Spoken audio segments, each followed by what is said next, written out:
Semangat pagi. Assalamualaikum warahmatullahi wabarakatuh. Salam sejahtera buat kita semua. Teman-teman, hari ini kita lanjut kuliah mengenai forensik siber. Hari ini kita membahas mengenai pengenalan forensik siber. Nah, teman-teman, ketika kemarin kita membahas tentang forensik science secara umum, nah itu forensik science lebih merupakan sains yang tujuan utamanya adalah untuk membantu pengungkapan sebuah kasus ya di pengadilan dengan bukti-bukti yang ditemukan. Nah, forensik science didukung oleh banyak cabang ilmu pengetahuan, artinya multidisiplin, mulai dari ilmu biologi, fisika, kimia, engineering, kemudian bahkan ilmu tentang antropologi, odontologi, kemudian bahkan ilmu tentang serangga, kemudian ilmu tentang ekonomi, ya, finansial, dan yang terakhir berkembang itu adalah ilmu mengenai siber ya atau ICT. Nah, di sini apa yang dimaksud dengan digital forensik? Jadi untuk digital forensik adalah ilmu yang mempelajari tentang forensik di dunia siber, ya, atau ilmu yang mempelajari forensik di dunia digital. Jadi dulunya sih dikenal sebagai forensik komputer dan network ya. Cuma karena belakangan ini itu juga melibatkan mobile devices, bahkan cloud. Nama umumnya diganti menjadi digital forensik. Bahkan terakhir sudah jadi cyber forensik atau forensik siber. Namun karena ini merupakan ilmu yang berkembang cukup pesat ya, jadi ini lebih seperti voodoo science lah ya. Jadi banyak hal yang masih dibangun gitu, terutama untuk bagaimana mengaitkan evidence yang ditemukan dengan pelaku. Nah, kalau teman-teman melihat forensik science secara umum, yang terutama untuk kasus pidana, misalnya pembunuhan, nah itu kan kejadiannya, korbannya ada, kemudian kasusnya adalah pembunuhan. Nah, forensik yang dicari itu sebetulnya bukan mengenai pembunuhannya, meskipun ada juga ya yang mengenai bagaimana proses pembunuhannya. Tapi seperti misalnya sains yang mainstream, seperti sidik jari gitu kan. Nah itu adalah evidence untuk mengaitkan antara pelaku dengan tindakan kejahatan yang korbannya kita ketahui.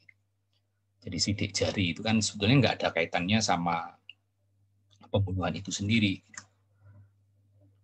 Kita meskipun itu juga nyari bukti-bukti yang lain yang terkait dengan kasus pembunuhan, misalnya senjatanya, gitu. Tapi kayak sidik jari, kemudian mungkin DNA, kemudian golongan darah, nah itu sebetulnya kalau kita lihat atau kita analisis itu nggak berkaitan langsung dengan proses pembunuhannya, tapi itu adalah evidence yang akan mengaitkan antara pelaku dengan korbannya.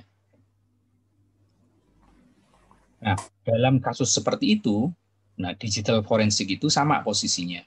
Jadi ketika ada kasus-kasus tindak pidana seperti tadi pembunuhan, forensik siber itu posisinya adalah melengkapi ya. Jadi powerful, mungkin sepowerful bukti DNA ya. Karena dulu ketika tidak ada bukti-bukti digital, maka yang dicari yaitu tadi mungkin golongan darah, kemudian sidik jari, kemudian DNA. Tapi dengan adanya evidence yang berupa data-data digital, misalnya rekaman CCTV, nah bukti yang bisa dibawa ke pengadilan ini menjadi jauh lebih powerful.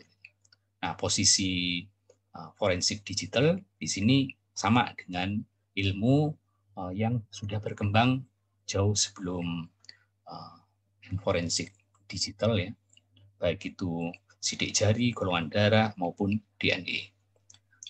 Nah, khusus untuk kejahatan yang ada di dunia digital sendiri, forensik digital jauh lebih powerful. Kalau bukti-bukti sebelumnya yang didukung oleh forensik science yang lain, baik itu sidik jari, golongan darah maupun DNA, itu kan nggak bisa menembus di network ya, di jaringan. Jadi kalau bukti-bukti berupa itu, kalau kejahatannya di jaringan, kalau kejahatannya di komputer sih mungkin masih bisa, karena orang mungkin ngetik masih meninggalkan jejak sidik jari. Tapi di jaringan, satu-satunya yang powerful untuk dijadikan bukti, meskipun ada keterbatasan tadi, nah itu adalah forensik yang berupa data-data digital. Jadi meskipun ini masih seperti quote-unquote voodoo science, tapi sangat powerful. Sehingga teman-teman ya perlu mempelajari lebih jauh tentang digital forensik. Sertifikasi udah banyak, standar sudah ada beberapa, bahkan bagaimana chain of custody-nya, tapi mungkin di tiap negara bisa beda-beda, sehingga ini dianggap global standarnya mungkin belum sematang seperti kayak forensic science yang melibatkan antropologi, kemudian odontologi, gitu ya. Nah, risetnya relatif lebih sedikit dibanding yang lain. Nah, ini juga peluang kita untuk mempelajari lebih dalam. Apalagi kejahatan di dunia digital terus berkembang ya, mulai dari sisi jumlah maupun jenis-jenisnya.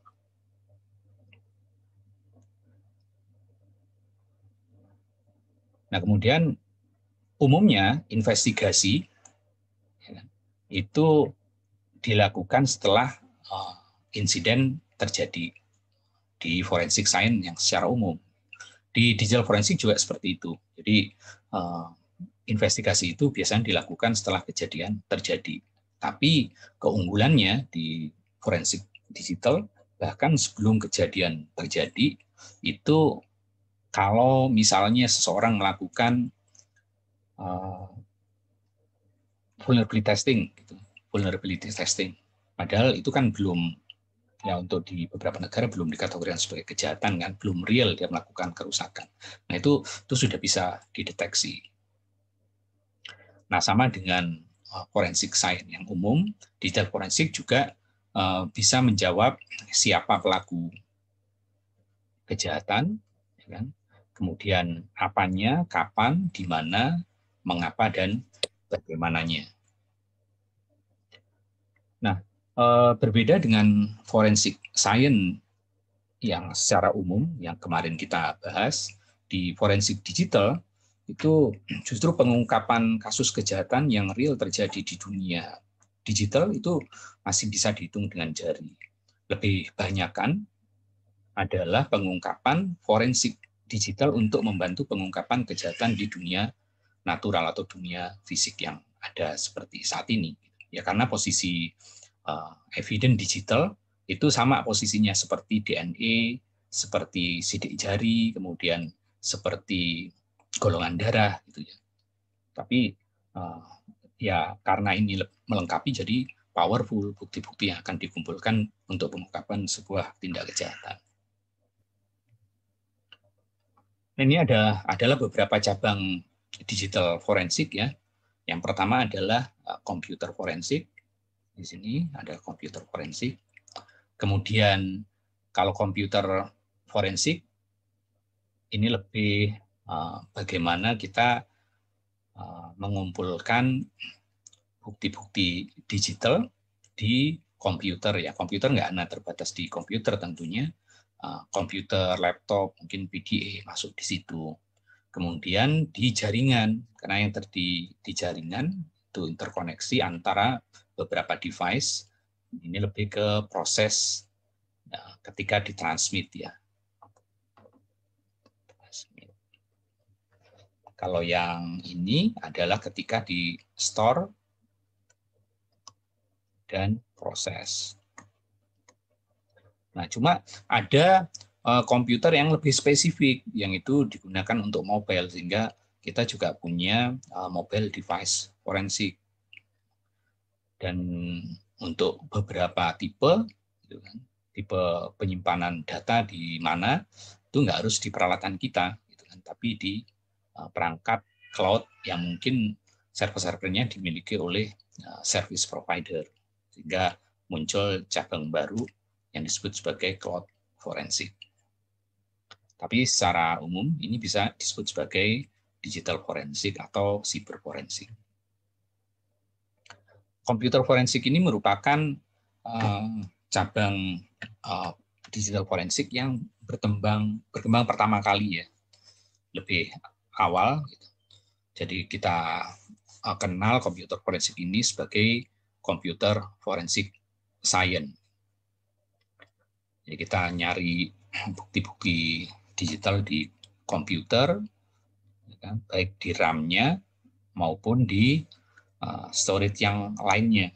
Nah, nanti di beberapa kuliah yang akan datang kita akan pelajari bagaimana kita bisa mendapatkan bukti-bukti digital di media storage yang bahkan sudah dihapus atau mengalami kerusakan. Nah, sementara kalau network forensik berbeda dengan di komputer forensik ya, bahwa ini bagaimana kita mendapatkan informasi di jaringan, bukan dari komputer storage atau dari komputer disk, tapi kita nyari di jaringan. Nah, ini perbedaan dibanding komputer forensik.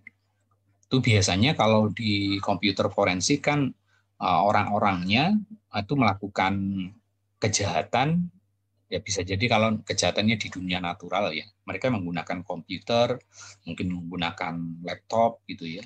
Jadi nggak melulu kejahatannya bertujuan untuk merusak infrastruktur ICT. Ya memang kayak melakukan kejahatan-kejahatan biasa, cuma mereka memanfaatkan komputer. Mereka mengakses web, kemudian mungkin menggunakan email, kemudian mungkin berkomunikasi menggunakan aplikasi yang ada di komputer atau laptop gitu ya. Nah, umumnya kejahatan di komputer forensik itu level knowledge dari sisi cyber knowledge antara investigator dan pelaku kejahatan itu jauh lebih tinggi investigatornya biasanya, karena memang dari sisi tujuan kejahatannya pun mereka melakukan kejahatan natural yang memanfaatkan komputer. Nah, tapi dalam banyak hal, kalau kejahatannya itu adalah kejahatan yang menggunakan di jaringan, itu umumnya antara investigator dan pelaku itu skill level knowledge-nya, terutama knowledge untuk di jaringan itu dalam satu level ya. Yang ini. Kemudian kalau di jaringan, ya mereka biasanya tools-nya mirip gitu antara yang digunakan oleh pelaku atau orang yang dicurigai dengan yang digunakan oleh investigatornya. Mungkin mereka memanfaatkan Bubsui, kemudian mungkin mereka memanfaatkan Netscan, Traceroute, Wireshark, atau tools-tools yang lain yang mungkin similar. Kemudian perbedaan yang ketiga adalah cara mengekstraksinya. Kalau kejahatan yang di komputer, data-datanya kan tersimpan di storage ya, baik ketika di running di RAM maupun di storage yang lain, SSD maupun HDD. Tapi di jaringan ya kita tidak akan bisa menginvestigasi kecuali memang kita meletakkan peralatan-peralatan yang bisa memonitor jaringan itu sebelumnya. Jadi kalau kita nggak punya tools, baik itu berupa IDS, IPS, firewall, atau tools detection yang lain, ya kita nggak akan bisa menginvestigasi data yang ada di jaringan, karena umumnya memang jaringan tidak didedikasikan untuk menyimpan data-data tersebut. Mereka hanya untuk mentransmisikan data-data.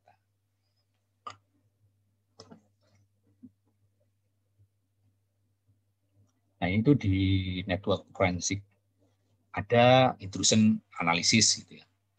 Baik menggunakan, tapi ya ini bahwa toolsnya memang harus dipasang duluan, baik berupa IDS, kemudian IPS, firewall, atau log system yang lain. Ini memang harus dipasang di situ. Sehingga kalau seseorang misalnya melakukan pod scan terhadap fasilitas kita, maka dengan tools tersebut yang bisa dimonitor, itu kita bisa mendapatkan data-data bahwa seseorang memang melakukan pod scanning terhadap network kita. Ya, mulai dari siapa yang berusaha masuk ke network kita, kemudian setelah itu mereka akan akses ke mana, gitu kan, dan bagaimana mereka melakukan ini. Apakah dengan DNS manipulation, ataukah dengan port-port TCP/IP yang lainnya. Nah, berikutnya cabang forensik digital yang lain, karena perkembangan penggunaan mobile, tentu kejahatan yang menggunakan mobile juga akan meningkat ya, karena kita menurut laporan via sosial biasanya yang sering mengeluarkan laporan tuh. Nah, di tahun 2020 di Indonesia sendiri pengguna mobile broadband sudah lebih dari 200 juta sendiri, padahal penduduk kita kan 270 juta. Dia mungkin hanya balita dan orang tua mungkin yang nggak menggunakan perangkat mobile ya, sisanya sudah punya perangkat mobile. Apalagi anak-anak SD sekarang, mereka rata-rata kan sekolahnya sudah online, mereka pasti bisa akses perangkat mobile. Nah, di mobile forensik menjadi menarik karena dulunya orang-orang untuk melakukan transaksi mungkin mereka butuh komputer, email butuh komputer, akses web butuh komputer. Tapi sekarang hampir semua hal yang bisa dilakukan di komputer bisa dilakukan di perangkat mobile. Sehingga baik korban maupun pelaku itu bisa melakukan menggunakan perangkat mobile.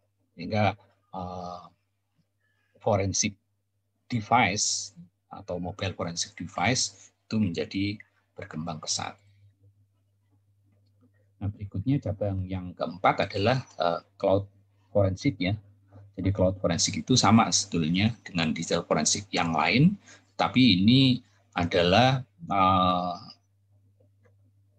lebih fokus pada cloud computing environment.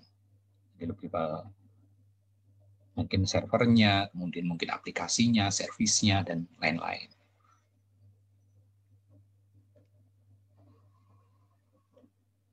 Nah, digital forensic and crime ya, seperti yang kemarin ketika kita membahas forensic science secara umum. Jadi digital forensik itu bisa digunakan untuk membantu pengungkapan kejahatan baik di dunia natural maupun di dunia siber. Ya, di dunia natural ya teman-teman kemarin udah ngelis ya kejahatan apa saja yang ada di dunia natural. Ya mulai dari tindak pidana pembunuhan, kemudian tindak pidana mungkin penipuan, kemudian pengerusakan, mungkin pencurian, dan lain-lain. Kemudian cyber-related crime, ada kejahatan-kejahatan yang memang targetnya adalah fasilitas-fasilitas siber, aset-aset siber. Ya mulai dari DDoS attack, kemudian nyari data-data intrusion gitu kan, nyari fasilitas menembus fasilitas-fasilitas strategis siber gitu. Nah, baik di kejahatan natural maupun kejahatan siber ini ya posisi forensik digital memperkuat ya. Jadi kalau yang di sini khusus ya, kalau yang ini khusus karena kan perkembangan ilmu pengetahuan. Nah, yang forensik science secara umum ini memang bisa mendukung ini, memang bisa mendukung, terutama untuk kejahatan yang memanfaatkan komputer gitu kan. Ketika kita menemukan kan ada sidik jari di situ, mungkin ada jejak-jejak DNA gitu. Tapi yang natural pun, kejahatan natural yang diungkap oleh forensik digital jauh lebih banyak dan jauh lebih powerful. Dan digital forensik agak sedikit berbeda dengan forensik science secara umum, karena biasanya forensik science secara umum itu target utamanya adalah pengungkapan kejahatan di pengadilan menggunakan bukti-bukti forensik yang didukung oleh multidisiplin. Sementara karena kesulitan bagaimana mengaitkan pelaku kejahatan di dunia siber dengan orangnya, maka biasanya muncul pertama kali manfaat dari digital forensik itu justru dalam yang pertama misalnya untuk proses pemulihan ya, pemulihan fasilitas atau aset siber yang dirusak karena kejahatan siber. Kemudian yang kedua ya untuk menganalisis gitu kan, menganalisis, melakukan tracing. Nah, justru pengungkapan kejahatan di dunia siber itu berkembang belakangan. Di kasusnya kalau teman-teman lihat di Google atau cari di googling lah ya, itu kejahatan-kejahatan di dunia siber yang murni terungkapnya baru belakangan. Justru yang awal-awal berkembang adalah bagaimana mengatasi serangan, kemudian bagaimana memulihkan fasilitas aset yang diserang dan seterusnya. Ini digital forensik di kejahatan natural ini bisa mengungkapkan dalam hal proses terjadinya kejahatan. Proses terjadinya kejahatan. Kemudian bagaimana mengidentifikasi pelaku kejahatan. Nah, di sini keunggulan forensik digital dibanding forensik science secara umum, pengungkapan proses terjadinya kejahatan dalam kejahatan natural ini jauh lebih powerful. Ya karena contohnya dengan CCTV ya, CCTV. Dulu ketika nggak ada CCTV, seseorang untuk mengungkapkan kejadian yang terjadi dengan terjadi pencurian misalnya, itu kan baru ketahuan mungkin jejak kakinya gitu kan, jejak mungkin DNA-nya kalau hanya pencurian terlalu mahal, mungkin sidik jarinya, kemudian pintu yang terbuka, jendela yang terbuka secara paksa, dan barang-barang yang hilang. Itu saja kan. Tapi untuk merekonstruksi bagaimana proses kejadiannya, itu butuh rekonstruksi atau butuh seorang ahli atau kayak Conan gitu, kalau di fiksi gitu, untuk merekonstruksi, oh sebetulnya si pencurinya ini masuknya dari sini, lewatnya ini, jam segini, gitu. Tapi kalau dengan CCTV, bahkan orang awam pun itu langsung bisa melihat proses terjadinya kejahatan itu seperti ini, clear. Teman-teman kalau melihat di YouTube itu kan melihat pencurian motor itu kan terlihat jelas bagaimana prosesnya. Nggak butuh seorang expert untuk melihat bagaimana proses terjadinya kejahatan. Nah, itu keunggulan dari digital forensik dibanding dibanding forensik science yang lain. Kemudian yang kedua adalah mengidentifikasi pelaku. Nah, kalau kejahatannya di dunia natural, mengidentifikasi pelaku itu tadi prosesnya gampang, tapi dengan CCTV gitu kan. Nah, dengan CCTV kita tahu nih laki-laki, perempuan, tapi bagaimana mengaitkan itu ya harus menggunakan sistem yang lain. Ya harus dianalisis lagi orang yang seperti ini apa. Kecuali memang kita sudah punya database face recognition yang orang seluruh dunia atau orang seluruh Indonesia di database ini yang belum ada nih.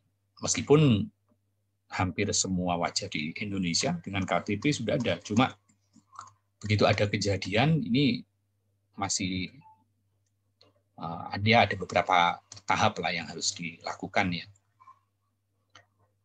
Nah, kalau sidik jari sama DNA, nah ini udah dipetakan nih, database-nya udah jadi. Ya sebetulnya sama-sama jadi ya, yang face recognition sudah ada, yang ini ada. Cuma kalau kita nyari sidik jari, database-nya itu lebih cepat ketahuan. Cuma yang sekarang sih ya, sejak pendataan wajah ya, tahun berapa yang KTP yang semua diambil tuh 2014 atau 2015 tuh. Ini sudah lambat laun untuk nge-trace wajah seseorang itu sudah relatif lebih mudah. Nah, digital forensik yang terkait pengungkapan kejahatan di dunia fisik atau dunia natural ini bisa berupa gambar, bisa berupa video, bisa berupa suara, mungkin pesan atau email atau log aktivitas, ya atau jejak-jejak yang lain. Tapi mainstreamnya karena kejahatan-kejahatan di dunia natural itu ya kejahatan biasa, orang-orang ini hanya menggunakan perangkat digital, baik berupa komputer, laptop, kemudian handset atau PDA atau yang lain untuk membantu melakukan kejahatan. Sehingga biasanya bukti-buktinya itu ya bukti-bukti yang kalau untuk diungkapkan itu nggak butuh ilmu IT yang tinggi lah ya. Ya karena ya gambarnya gambar itu. Mereka rata-rata nggak merusak gambarnya. Videonya ada, suaranya ada, pesan emailnya ada, log aktivitasnya ada. Ya kecuali memang mereka niat merusak gambarnya, videonya dihilangin, suaranya dihilangin, pesan emailnya dihilangin, log aktivitasnya dihilangin, nah baru itu. Nah itu butuh tools yang biasanya digunakan untuk forensik siber. Nah, pengetahuan tentang forensik, digital forensik penting selain digunakan oleh investigator ya, tapi orang teman-teman kita dalam kehidupan sehari-hari juga penting karena harus disadari bahwa bukti-bukti yang tersimpan, bukan bukti lah, istilahnya data-data yang tersimpan di media storage, baik yang ada di komputer, kemudian yang ada di handphone, gitu ya, itu nggak mudah hilang. Yaitu alasan-alasannya kenapa nanti kita bahas di kuliah berikutnya. Jadi kalau seseorang menghapus gambar, itu biasanya yang dihapus ya hanya nama gambarnya saja, tapi gambarnya sendiri masih ada dan itu bisa dipulihkan. Nanti teman-teman bisa praktekin di kuliah berikutnya. Begitu juga dengan video atau data-data yang lainnya. Nah, berikutnya adalah digital forensik di kejahatan siber. Jadi proses terjadinya kejahatan sama dari pengungkapan proses terjadinya kejahatan memang nggak semudah proses pengungkapan kejahatan natural yang bukti-buktinya berupa bukti digital gitu kan kayak CCTV. Kalau kejadian di kejahatan siber gitu kan Kalau yang memang sengaja, ini biasanya sudah melibatkan antar negara ya, dari jaringan kejahatan antar negara atau mungkin pelaku-pelaku yang disponsori oleh negara, dan itu biasanya mereka sudah punya kemampuan untuk menghapus proses yang terjadi. Tapi bisa juga kejahatan-kejahatan itu ya kayak hoax gitu ya. Nah, itu sebenarnya masih tanda tanya apakah ini kejahatan di dunia natural atau kejahatan siber. Nanti teman-teman silakan mendefinisikannya. Berikutnya adalah mengidentifikasi pelaku kejahatan. Kalau mengidentifikasi prosesnya, itu bisa dilihat tuh dari lognya seperti apa, prosesnya seperti apa. Selama nggak dihapus, cerita keseluruhan proses terjadinya kejahatan, misalnya proses terjadinya perusakan fasilitas IT, itu bisa lengkap, bisa digambarkan. Nah, pertanyaannya adalah mengidentifikasi pelaku. Karena di dunia digital, mau pelakunya itu orang Amerika, orang Malaysia, orang Cina, orang Rusia, orang Indonesia, sebetulnya hanya berupa ID-ID 0110 dan seterusnya kan. Sebetulnya sama, dan ini bisa dimanipulasi. Orang Rusia melakukan tindak kejahatan untuk di fasilitas Cina, tapi menggunakan ID dari Amerika itu bisa, dan toolsnya banyak gitu kan. Begitu juga orang Indonesia melakukan kejahatan di Malaysia tapi menggunakan IP Cina misalnya, itu juga dimungkinkan. Sehingga untuk mengidentifikasi pelaku sebenarnya ini butuh beberapa step, ya kan? Butuh beberapa step. Apalagi ID yang mengidentifikasi manusia yang ada di dunia digital. Nah, di dunia real itu kan dari wajah gitu kan, biometrik lah ya, biometrik. Wajah, sidik jari, kemudian mungkin dari DNA-nya. Tapi ketika mereka masuk ke dunia siber, semuanya jadi data-data digital 0110. Nah, identitas ini itu belum terbangun yang mengaitkan antara ini itu bahwa adalah si A. Cuma cara mengaitkannya ya tadi bahwa beberapa step ya, bahwa ternyata pada jam ini itu si A menurut data-data CCTV yang ada di kecamatan itu memang ada di sini gitu. Nah, itu akan membantu. Tapi repot lagi kalau sistemnya belum terbentuk. Kalau sistem belum terbentuk, tiba-tiba diklaim CCTV di sini mati gitu kan. Nah, itu repot lagi. Artinya jalannya masih cukup panjang lah untuk membuat digital forensik itu mudah mengidentifikasi pelaku kejahatan di dunia siber. Nah, digital forensik bisa berupa jejak malware atau log aktivitas. Nah, tentu log aktivitas ini hanya mungkin kalau memang servisnya atau aplikasinya diaktifin. Kalau kita memang masang log by default sih, kalau sistemnya Linux, Windows ada gitu kan. Tapi itu log-log yang umum. Kemudian masalah time, sinkronisasi waktu itu juga mesti dipecahkan. Nah, tentu teman-teman ketika melakukan assessment atau melakukan analisis terhadap forensik digital harus juga mempelajari apa sih yang dilanggar, apa sih masalahnya. Di Indonesia sendiri ada sekitar 27 peraturan ya, mulai dari undang-undang, kemudian PP, kemudian mungkin dirjen, per dirjen, sampai peraturan kementerian ya, di tingkat kementerian yang terkait dengan peraturan siber. Nah, salah satunya adalah Undang-Undang ITE nomor 11 tahun 2008 yang diperbarui jadi Undang-Undang nomor 19 tahun 2016. Nah, dari sini bukti elektronik yang didapatkan baik dari komputer, kemudian device mobile, mungkin di cloud juga dan di jaringan, itu bisa merupakan alat bukti hukum yang sah. Yang di satu sini.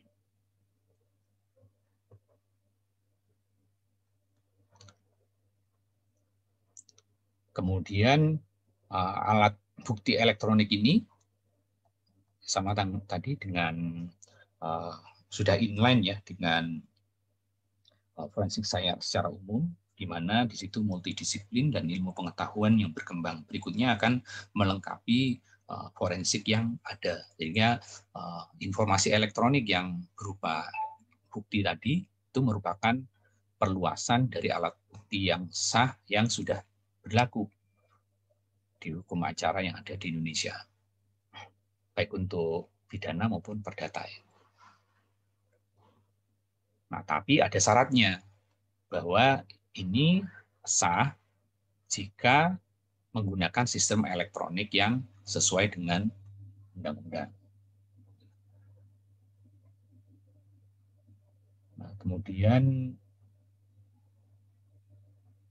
bukti ini sebagai bukti hukum yang sah dan perluasan itu memang ada pengecualiannya ya. Dia tidak berlaku untuk bukti-bukti yang memang harus ditulis menurut undang-undang dalam bentuk hard copy. Ya contohnya apa sekarang ya? Hard copy itu surat tanah ya. Kemudian ijazah, terus apa lagi? Buku nikah kali ya, buku nikah. Tapi ini lambat laun sih akan berubah lah ya. Ya contohnya dulu kalau kita minta bukti transaksi di bank itu yang berlaku hard copy-nya kan, tapi sekarang soft copy-nya pun berlaku. Gitu. Kemudian surat tanah sekarang sudah mulai mau masuk ke digital lagi dipropos dan ya lama-lama mungkin tidak ada pengecualian. Gitu.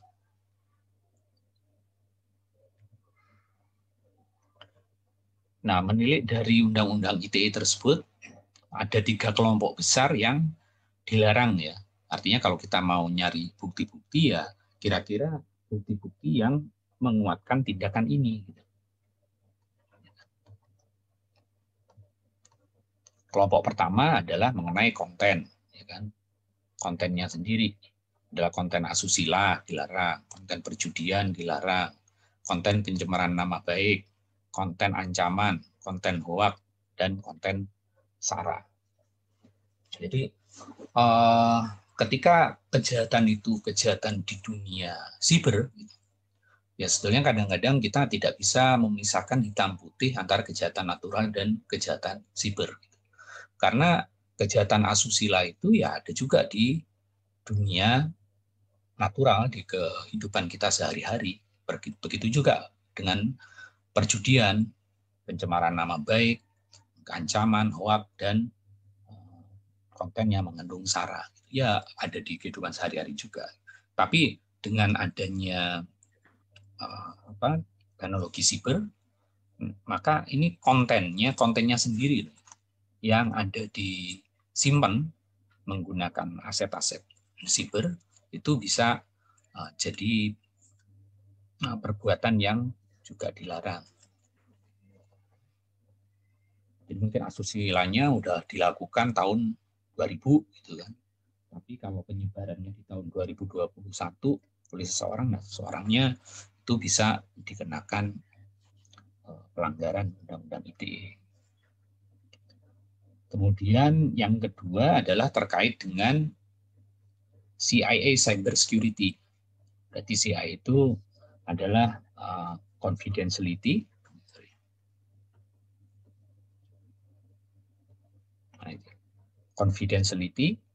kemudian integrity, dan availability dari cyber security.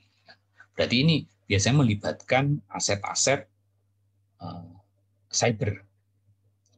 Jadi orang yang melakukan akses tanpa hak terhadap aset-aset siber atau melakukan intersepsi terkait dengan integrity, atau data integrity sendiri, kemudian confidentiality dan availability, berarti merusak jaringan sampai nggak bisa diakses oleh orang yang berhak, itu juga termasuk perbuatan yang dilarang. Dan juga mengenai copyright.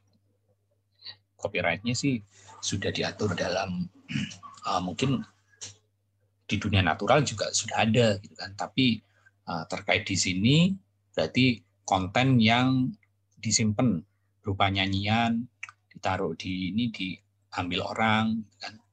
Nah, itu bisa kena masalah copyright.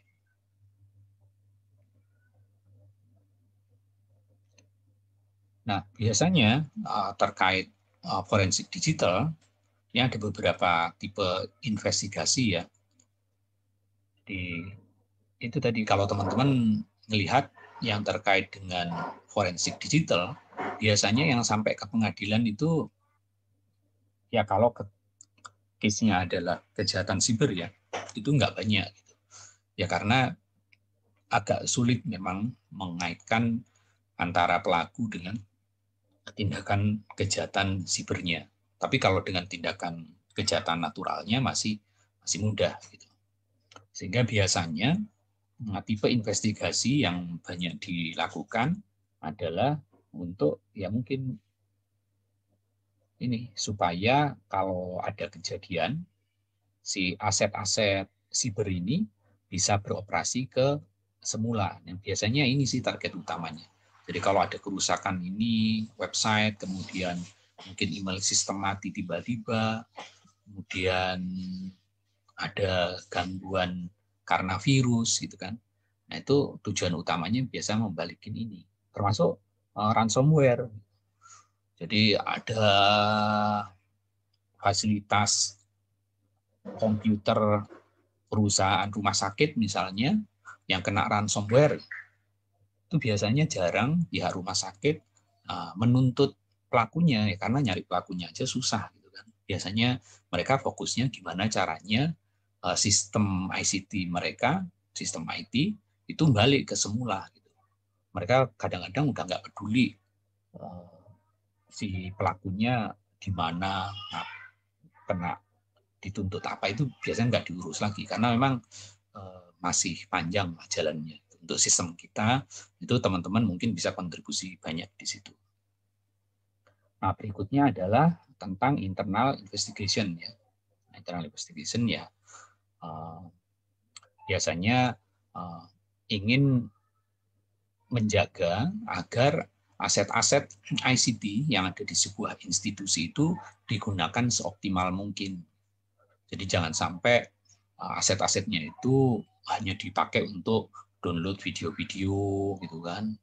Kemudian mungkin hanya digunakan untuk browsing, padahal kerjaan-kerjaan utamanya perlu gitu. Nah, di sini yaitu salah satunya ya untuk tujuan internal investigation. Nah, baru yang ketiga nih, kalau memang serius itu biasanya masuk ke criminal investigation yang tentu melibatkan aparat penegak hukum, bukan hanya orang internal. Karena kalau sudah melibatkan criminal investigation, kita orang internal di institusi, nah tentu harus menyerahkan ke pihak yang berwenang ya. Kemudian data-data digital itu juga bisa untuk mensupport real world atau natural investigation. Ya kayak tadi, data-data dari CCTV itu ya melengkapi dari forensik yang didapatkan dengan sains yang sudah ditemukan sebelumnya. Nah, terkait dengan fase investigasi di forensik digital itu hampir ya mungkin polanya sama juga sih dengan forensik sains yang umum ya. Cuma mungkin nggak ada ini recovery-nya nggak ada. Karena kalau forensik sains secara umum ya memang tugasnya nyari bukti-bukti. Misalnya di situ orang sudah meninggal gitu kan, di autopsi, ya tugasnya nggak akan merecover orang yang meninggal itu untuk hidup gitu. Tapi kalau di forensik digital, ya mereka ya acquisition seperti nyari bukti-bukti yang lain, seperti nyari data sidik jari, mungkin golongan darah, DNA dan lain-lain. Tapi setelah itu ada proses di mana yang paling pentingnya karena sistem ICT-nya sendiri harus recover. Sehingga ini biasanya ada satu step. Kalau di dunia natural ini nggak ada gitu. Ya recovery urusan orang lain lah, bukan urusan forensic science. Setelah itu yang ini biasanya dianalisis di lab, ya kan, sama kayak kita dianalisis di lab.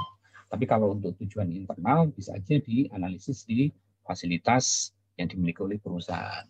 Tapi kalau terkait kejahatan, analisisnya tentu dilakukan oleh pihak yang berwenang.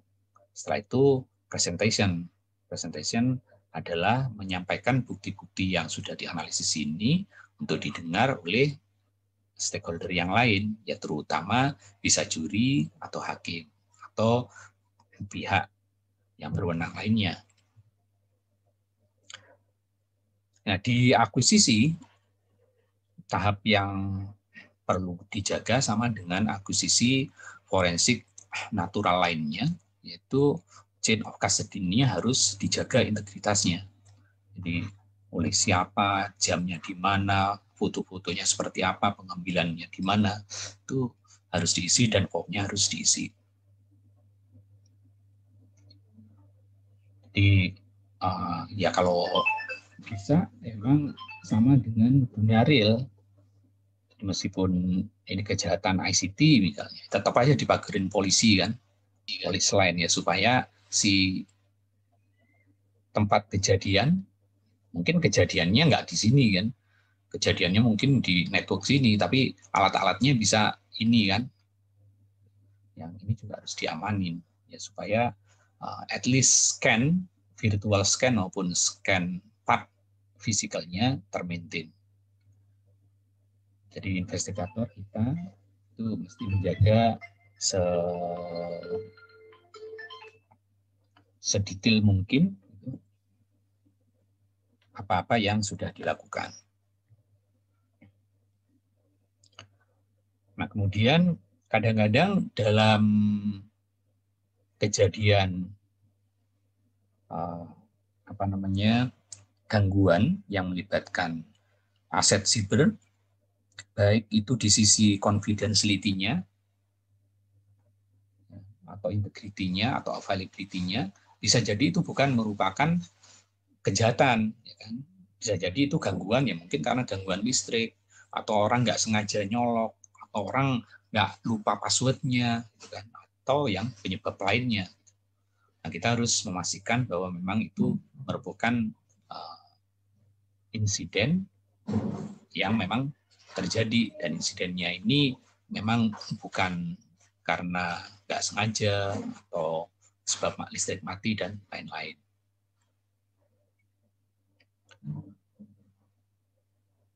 Kemudian kita juga harus melihat ini policy atau regulation yang mendasari dari insiden yang terjadi.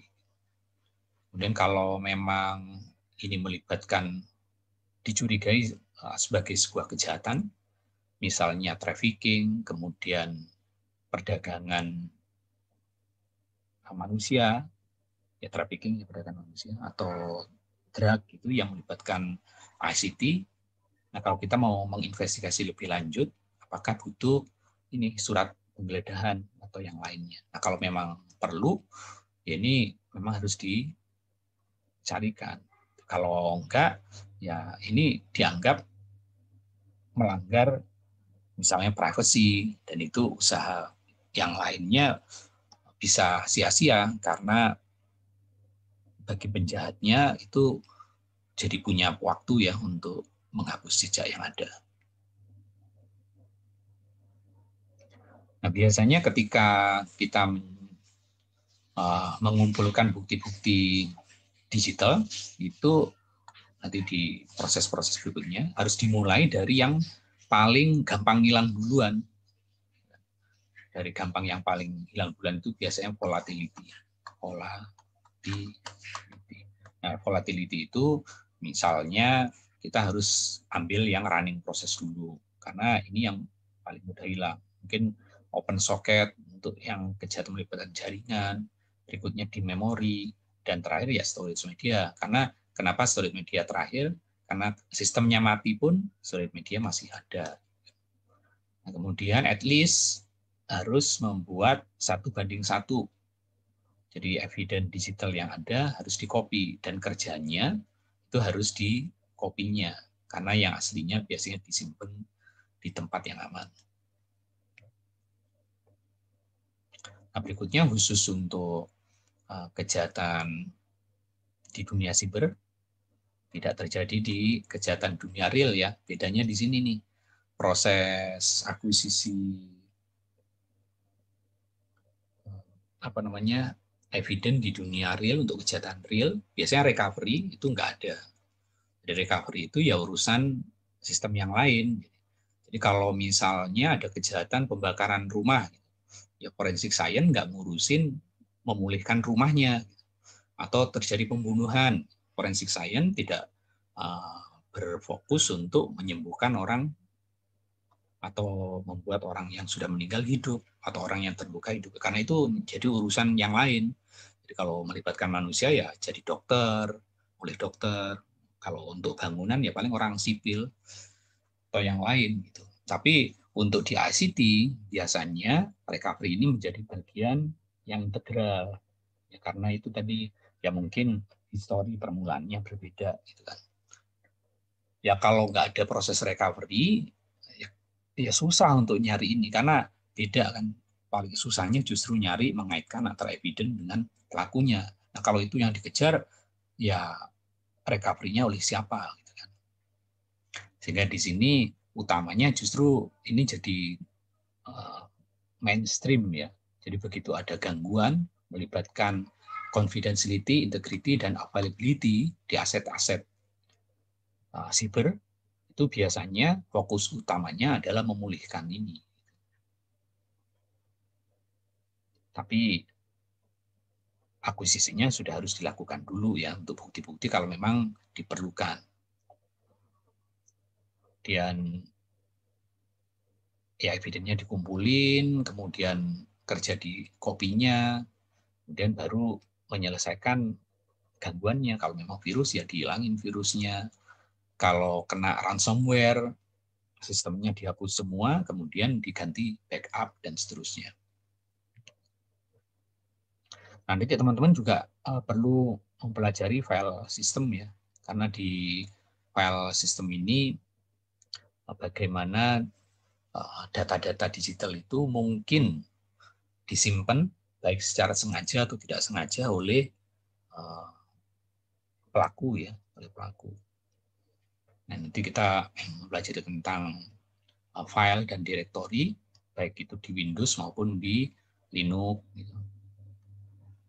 Kemudian metadata, biasanya berupa kapan file tersebut dibikin, timestamp-nya, modified access time, biasanya make time, atau siapa yang bikin, user ID-nya, permission-nya apakah read, write, atau seperti apa. Kemudian kita juga belajar bagaimana memulihkan atau mendapatkan file-file yang sudah di-delete, atau bahkan mencari mungkin data-data yang secara nggak sengaja masih tersimpan di slack space. Slack space itu apa? Ya nanti ada di keterangan berikutnya ya. Biasanya kan nanti pas di pembelajaran storage, itu tiap storage kan untuk mempermudah, seseorang kan pasti bikin gini-gini lah ya. Jadi kalau teman-teman buka laci gitu, nah ini kan pasti bikin laci-laci ya, lacinya itu ukuran-ukuran tertentu gitu. Sama di file system juga demikian. Nah, nyimpan filenya kadang-kadang kan kepake hanya sedikit gitu ya, kepake hanya segini. Nah, sisanya ini yang salah satunya disebut sebagai slack space. Jadi ketika kita mendelete file, baik itu di file system Windows, Android, maupun Linux yang lain, atau bahkan Apple, itu mengikuti aturan tertentu. Ya. Tergantung juga dari jenis storage-nya apa. Apakah di SSD, FDD, atau yang lainnya, termasuk magnetik, gitu kan, maupun optik ya, VCD, DVD, gitu. Nah, itu kan sebetulnya tiap proses kita menyimpan maupun membaca, itu kan satu-satu per bit sebetulnya kan.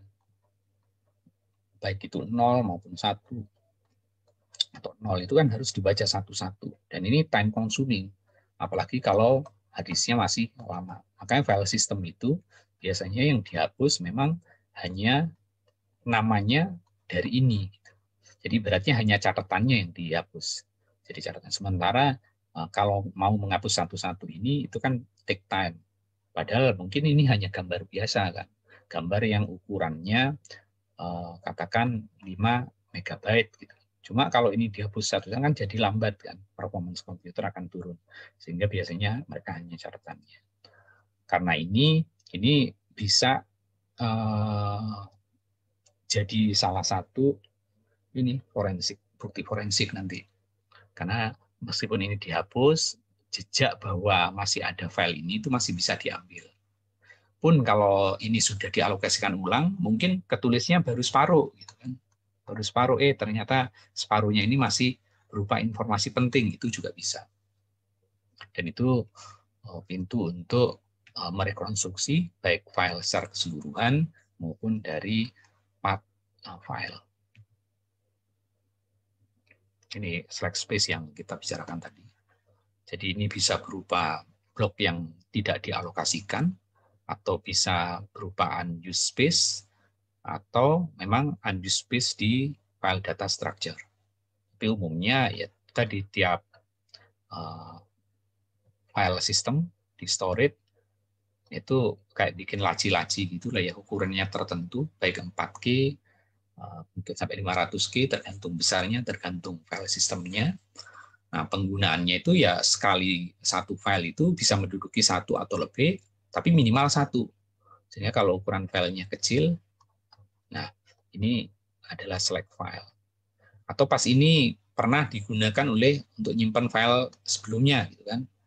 Kemudian menyimpan file berikutnya yang setelah ini di-delete, berarti ini kan ada sisa informasi ini. Nah, itu juga bisa didapatkan juga. Nah, berikutnya teknik yang bisa digunakan oleh pelaku itu adalah menyembunyikan informasi dengan teknik steganografi, baik di data-data image, data-data voice, maupun data executable file yang lain.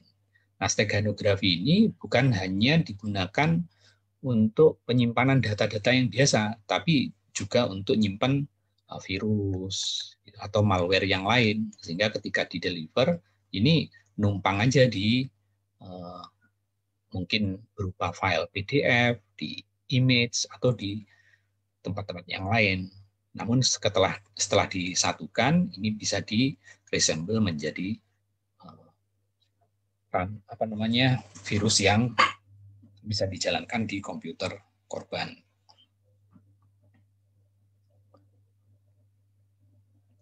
Selain itu, baik pelaku maupun kita bisa memanfaatkan encrypted data, ya sama steganography, baik pelaku maupun kita juga bisa menyembunyikan file-file yang penting itu lewat teknik steganography.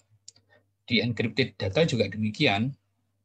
Jadi pelaku bisa mengencrypt komputernya ya, laptop gitu misalnya.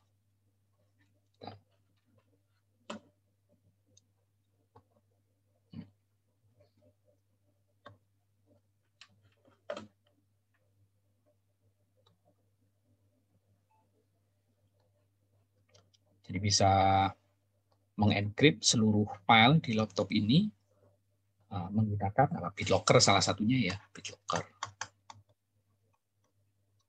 Nah, makanya biasanya kalau ada bukti berupa laptop, ya usahakan laptop ini masih nyala. Khawatir kalau laptop ini mati, mau diambil harddisknya, nah biasanya harddisknya itu dienkrip dengan BitLocker. Nah itu susah dapat itunya, karena ini defaultnya biasanya menggunakan AES ya. Ya atau beberapa file dienkrip, enggak keseluruhan file, tapi tetap kalau file ini lagi dibuka, itu kan lagi dalam kondisi tidak terenkrip. Si investigator bisa melihat ini. Tapi kalau ini sudah mati, mau dibuka, nah baru itu untuk bukanya butuh password. Nah, untuk nyari password belum tentu mudah, karena pelaku mungkin merahasiakan itu. Tapi bisa jadi kalau memang ada bukti-bukti nyata lainnya, si orang yang dicurigai bisa jadi memang harus menunjukkan kuncinya karena perintah hukum.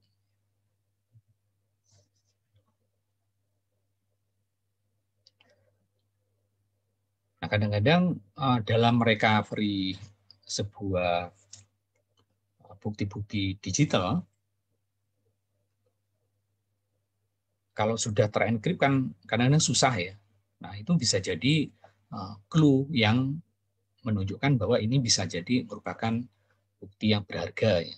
Ya karena oh ternyata di situ ada alat crypto system atau ada software steganografi, atau yaitu dari sini bisa jadi ini ada file-file yang disembunyikan dengan cara steganografi atau dengan enkripsi, atau kita melihat comment history. Jadi kadang-kadang kalau kita lihat secara langsung susah, tapi kita bisa berasumsi bahwa kalau ada file-file ini di komputernya dia, kan, nah, kemungkinan ada file-file yang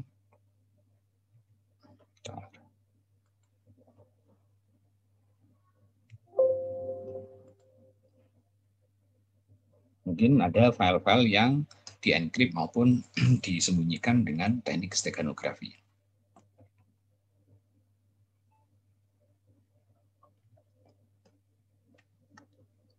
Oke,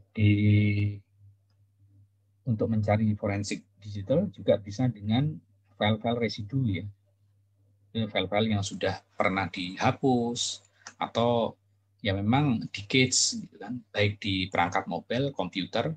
Itu kalau kita ke dunia mobile kan ada tuh cache file, atau kalau lihat di web itu kan sebetulnya seperti Google Chrome, kemudian Mozilla gitu kan. Nah, itu kan menyimpan cache-nya ya. Nah, kita bisa melihat cache ini mulai dari password, kemudian sudah pernah historinya kemana saja, itu kita bisa lihat. Atau kita cek di temporary directory, dia pernah buka file-file apa saja, baik Office maupun yang lain.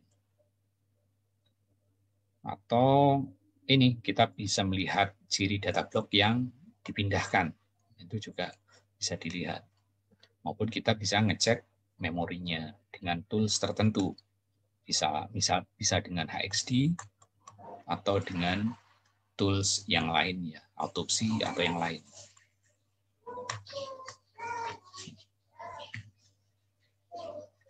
Nah, setelah kita melakukan akuisisi, mungkin beberapa perlu kita recovery, nah, baru kita melakukan analisis. Nah, analisis berarti kan material itu harus kita analisis sesuai dengan kejahatan yang dicurigai ke pelaku. Gitu. Jadi kalau memang ini sesuai perintah, kita diminta untuk mencari bukti-bukti yang terkait dengan narkoba. Gitu. Ya kalau kita menemukan bukti-bukti justru terkait dengan pornografi, yaitu prosesnya harus dari awal lagi, nggak bisa langsung. Gitu kan. Ya kita harus minta mungkin surat penggeledahan untuk pornografi dan seterusnya. Nah, apa yang aturan di dunia real itu biasanya sejauh mungkin diadopsi untuk dunia siber ya. Kemudian kadang-kadang kita perlu ini nyari material-material yang memang bertentangan dengan hukum sesuai dengan ininya kasusnya ya. Di material-material yang bertentangan, kontraben material. Kemudian mungkin kita perlu merekonstruksi bagaimana event itu terjadi dengan melihat sinkronisasi waktu, kemudian sistem mana yang diserang kalau kasusnya adalah kejahatan di dunia siber, kemudian mungkin analisis metadata, termasuk authorship analisisnya.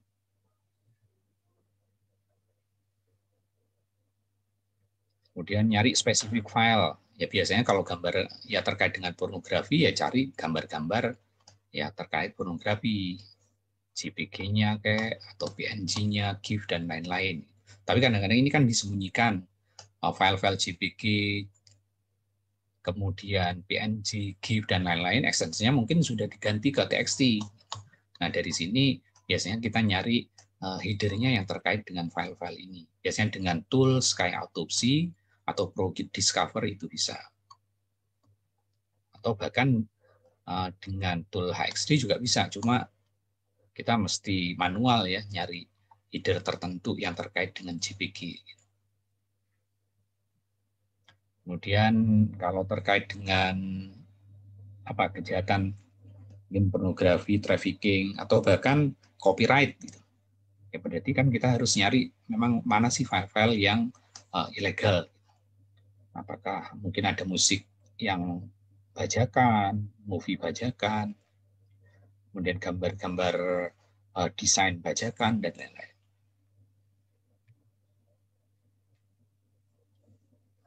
Nah, dalam menentukan gambar-gambar kontraben material tadi, atau yang menyalahi hukum ada di mana, itu tentu kalau kita memiliki pengetahuan tentang file system dan operating systemnya akan membantu. Ya bayangkan kita mau menginvestigasi Apple, laptop Apple, tapi kita nggak menguasai OS iOS yang dikeluarkan oleh Apple, kan pasti agak kesulitan kan nyarinya. Jadi mau nggak mau kita dituntut untuk memiliki pengetahuan at least basic tentang file system dan OS-nya. Dan kita juga dituntut untuk memiliki pengetahuan tentang data-data yang dienkripsi, data-data yang disembunyikan atau disamarkan ya. Nah, kalau yang di hidden misalnya kan kalau kita Windows, nah itu kan ada tuh yang file di hidden, yang di hide ya. Nah itu bisa kita munculkan. Tapi tentu kita harus punya pengetahuan at least tentang file system di Windows dan OS Windows. Nah, ada juga pelaku yang kalau dia terkait dengan copyright misalnya, dia menyembunyikan extension-nya, katakan JPG itu diganti dengan TXT dan lain-lain. Jadi perubahan akhiran ya atau extension file. Kemudian mungkin nama filenya dia ganti dengan ABC lah yang susah untuk diidentifikasi. Atau nyimpannya di tempat-tempat yang nggak umum. Biasanya kalau file-file terkait dengan user disimpannya di user, tapi dia nyimpannya di file system bisa juga.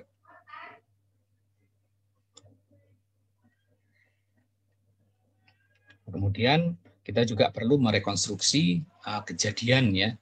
Jadi yang terkait di sini biasanya kita perlu mensinkronkan waktu, ya kan? Atau kita butuh sistem dan external information.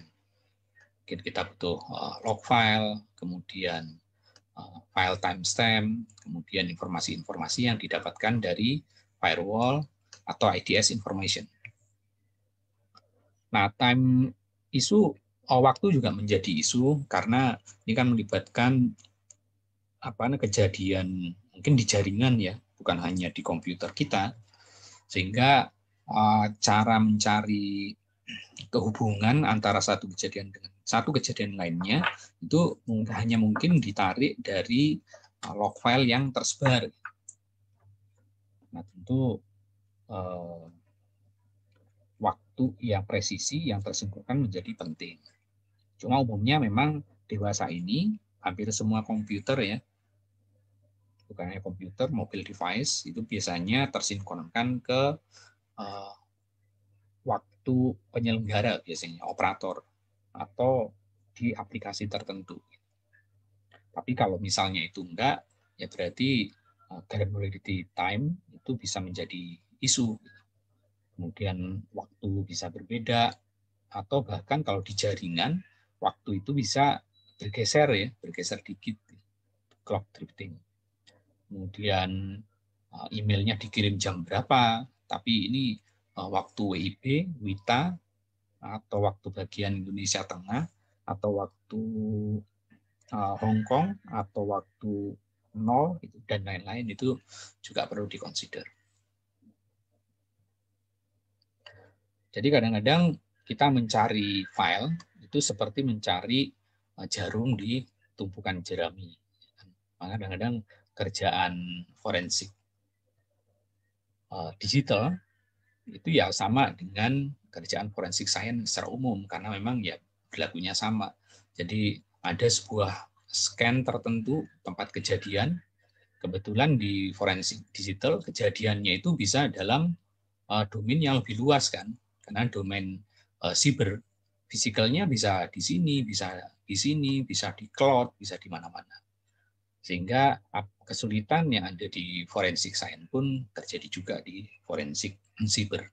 Menemukan file yang dibutuhkan, yang menunjukkan siapa pelaku kejahatan ini dan bagaimana kejahatan ini dilakukan, kadang-kadang tidak mudah. Memang kadang-kadang perlu beberapa hari, mungkin berminggu-minggu, mungkin bertahun-tahun.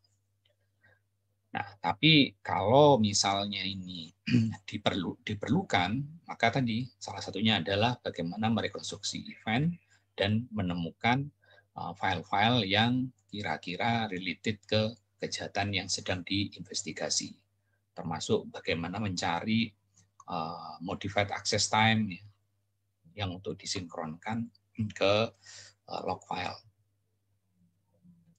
Nah, kalau sistem yang sudah dikompromis, misalnya karena virus atau dengan malware yang lain, nah berarti sebagai penjaga aset ICT, kan, si forensik digital science ya, forensic scientist cabangnya itu bisa memberikan masukan ke sistem IT agar itu mempunyai backup sistem. Jadi sewaktu-waktu ini sistem terkompromis, ini bisa di-compare. Nah, compare-nya biasanya dengan hash ya.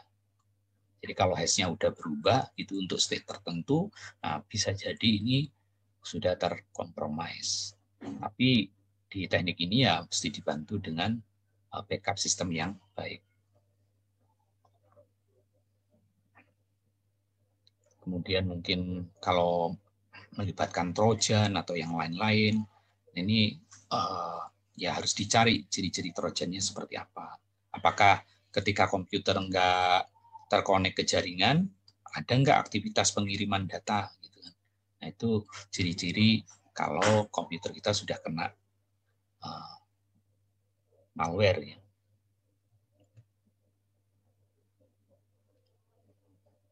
Kemudian kita perlu memeriksa mungkin file-file yang executable, tapi kita nggak tahu nih.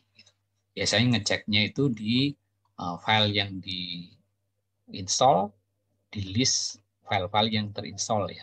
Atau kita bisa melihat di task file system yang aktif. Nah, biasanya kalau kita sudah mencurigai sistem kita di compromise, ya bisa juga ini apa namanya, ada file ini beneran file ini dicurigai enggak gitu ya, executable file, tapi kita nggak tahu nih. Nah, salah satunya selain memang ya langsung menghapus secepatnya dengan antivirus, bisa juga ini di running di environment yang ini memang dibatasi ya. Jadi kayak sandbox gitu atau di virtual mesin.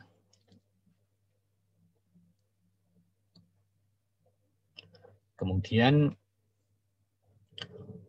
kadang-kadang kalau ini berupa malware, ini setelah dijalankan di sandbox, melihat karakteristik seperti apa dia, apakah akan berusaha ngirim ke alamat tertentu gitu-gitu, atau ini di dekomposisi. Itu bisanya dengan tools ya, salah satunya Pro Discover atau apa itu. Jadi mere-engineer malware yang didapatkan. Tapi waktunya bisa relatif lama, ya tergantung dari tingkat kesulitan malware itu ya. Nah, selain itu dalam mengumpulkan forensik digital, kadang juga perlu melakukan analisis authorship. Jadi kalau file-file di komputer kita itu rata-rata yang nulis adalah ya kita yang setnya gitu. Nah, tapi di situ ada file yang aneh gitu, siapa gitu, A, B, C, D dan seterusnya. Itu juga bisa jadi pintu masuk untuk mendapatkan bahwa sistem kita kompromis atau tidak. Kemudian dari authorship analisis ini paling tidak kita bisa menentukan bahwa si pembuat file ini itu suka bikin malware nggak gitu. Kalau nggak ya bisa jadi aman. Atau kalau usernya, email tertentu itu masuk di backmail, nah itu juga bisa dicurigai. Atau paling enggak kalau memang ini nggak bisa ditentukan ini apa namanya malware atau bukan, paling enggak atau pembuatnya ini kita nggak tahu ya apakah pernah bikin malware atau enggak, paling enggak skill dari author itu juga bisa membantu kita.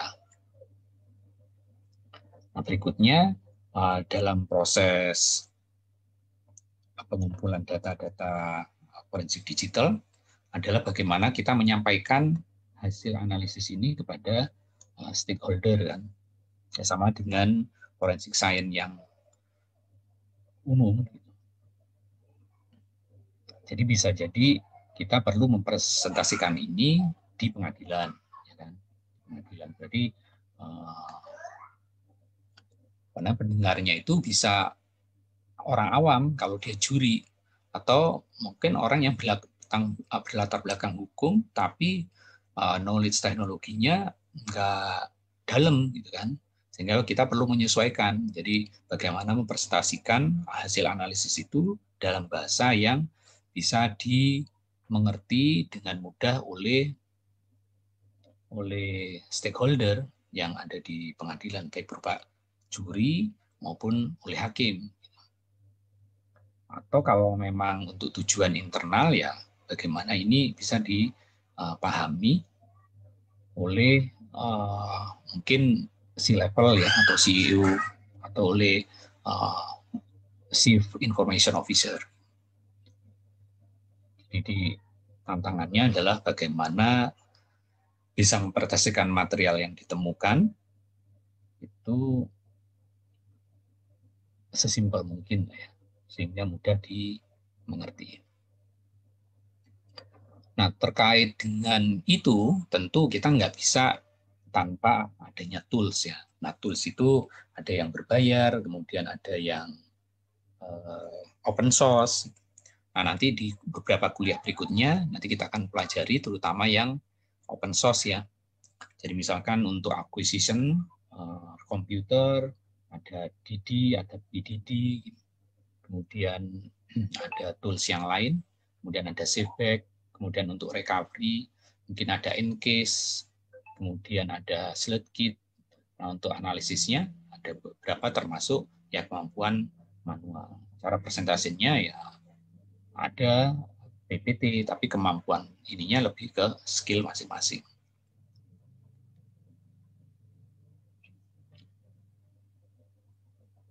Ini biasanya kalau teman-teman ingin terlibat lebih jauh ke digital forensik sebagai investigator, biasanya profilnya adalah ya kita harus mengetahui tentang hukum-hukum yang relevan. Karena tentu setiap kejahatan itu kan spesifik ya, dia melanggar hukum-hukum apa gitu. Apakah hukum pidana untuk kejahatan dunia natural, hukum perdata, di kejahatan natural, ataukah di kejahatan-kejahatan di dunia siber yang berkorelasi dengan kejahatan natural atau full siber. Nah, hukum-hukum yang mengatur itu apakah seperti apa?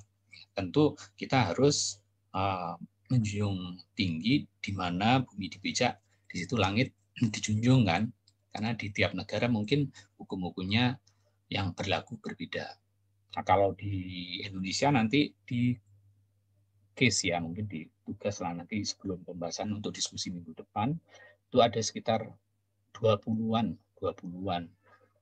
regulasi terkait dengan kegiatan siber. Kemudian kita juga perlu mengetahui tentang file system, mungkin OS dan aplikasinya. Jadi at least kalau kita mau nyari log Linux atau log di Windows, itu nyarinya di mana kita ada. Kemudian mungkin kita perlu mengetahui beberapa teknik untuk menyamarkan. Biasanya kalau nyimpen tentang file-file trafficking di mana sih? Kemudian program-program apa saja atau library-nya yang ada di sistem ini. Biasanya kalau orang yang bikin malware, ya isinya program-programnya terkait dengan bagaimana membuat malware, library-nya malware, dan seterusnya. Kemudian kita juga perlu tahu beberapa tools umum yang memang ada dan bagaimana menggunakannya. Dan juga mampu menerangkan hal-hal yang sudah dianalisis dengan cara yang sederhana, karena audiennya bisa jadi bukan orang yang dalam di bidang ICT ya. Nah, digital forensik ke depannya ya, mungkin masih perlu adopsi standar yang lebih mature. Kalau certification udah banyak ya, mulai dari DHFI, kemudian dari Sun Institute dan lain-lain. Kemudian mungkin sertifikasi tools, N-Case misalnya salah satu contohnya, mungkin sertifikasi OS. Nah, kemudian ini ada bahan bacaan mungkin yang bisa teman-teman baca terkait good practice for acquiring digital evidence, itu DRFC 3227, kemudian Guide to Integrating Forensic Technique to Incident Response, ada di NIST 8 Special Edition 800 ya, yang nomor 86. Mungkin riset-riset di digital forensik juga berkembang, teman-teman mungkin bisa masuk ke bagaimana create data audit yang lebih punya makna. Kemudian bagaimana memastikan integrity dan availability dari data-data audit. Kemudian bagaimana menjawab isu-isu privacy terkait dengan digital forensik. Kemudian bagaimana mendeteksi biasanya ini kejadian-kejadian yang melibatkan jaringan gitu kan. Jadi forensik jaringan, itu develop detection tekniknya seperti apa, itu bisa melibatkan artificial intelligence, deep learning, dan seterusnya. Kemudian mungkin mendevelop automation proses, mulai dari deteksi, seseorang mulai nyeken, kemudian tahapannya udah berhasil, kemudian lognya di mana, mungkin perlu develop lebih lanjut. Ini riset yang biasanya banyak di digital forensik. Berikutnya adalah masalah dokumentasi, karena kan dokumentasi ketika kita mencari file-file, berarti kita juga terlibat di banyak file system.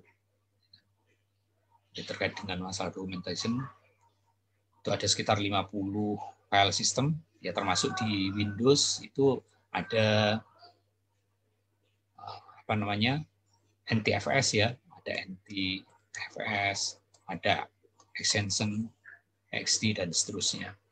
Mungkin butuh pengetahuan tentang malware, mana yang memang program yang sesuai atau mana yang program yang mengganggu.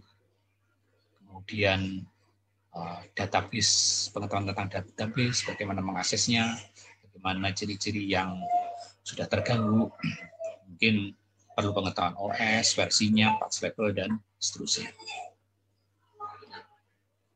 Ini beberapa certification yang terkait dengan cyber forensik. Itu ada yang dikeluarkan oleh ISC Square ya, ISC Square. Itu ada CCFP, kemudian ada High Tech Crime Network, HTCN, kemudian terkait dengan tool khusus NCASE, yang NCASE berbayar, ada NCASE Certified Examiner, ENCE, kemudian ada juga dari ini Access Data Certified Examiner, kemudian ada CHFI yang dikeluarkan oleh C Council, kemudian oleh Sun Institute, kemudian ada juga Defense Cyber Investigation Training Academy. Kemudian ada bentuk-bentuk training yang lain seperti ISFCE, High Tech Crime Consortium, kemudian Computer Technology Investigator Network, Digital Forensic Certification Board, Consortium of Digital Forensic Specialists, kemudian ada Federal Law Enforcement Training Center, kemudian ada National White Collar Crime Center. Nah, kalau di Indonesia asosiasinya salah satunya adalah ini, Asosiasi Forensik Digital Indonesia. Nah, mungkin teman-teman sewaktu-waktu kalau ada waktu ya bisa nonton film ini nih, Searching nih. Ceritanya bagaimana seorang ayah mencari anaknya lewat jejak digital modern. Jadi dia akses Facebook, mungkin Instagram untuk menemukan anaknya yang jadi korban tindak kejahatan gitu ya. Nah, itu kira-kira kuliah kita hari ini. Kalau ada pertanyaan, silakan ya, nanti kita lanjut dengan diskusi.